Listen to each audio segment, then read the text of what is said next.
ये इस वक्त तरबेला डैम की लेटेस्ट पोजीशन है कि जहां दरियाओं के बहाव के साथ मट्टी आने से इसकी कैपेसिटी कम होकर सिर्फ 60% रह गई है।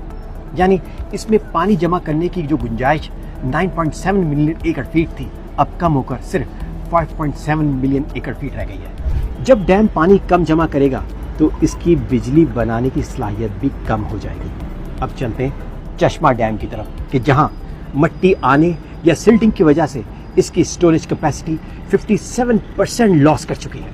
नंबर्स की बात करें तो इसकी कैपेसिटी 0.7 से कम होकर 0.3 मिलियन एकड़ फीट रह गई।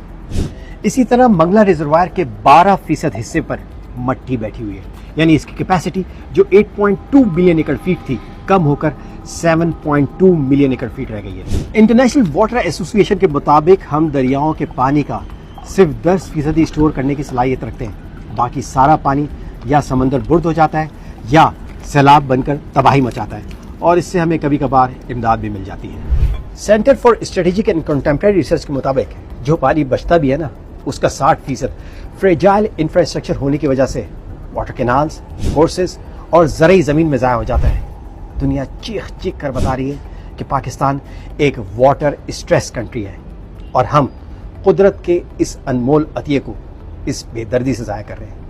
अगर कुदरत ने इसका हिसाब मांगना शुरू कर दिया ना तो लग पता जाएगा।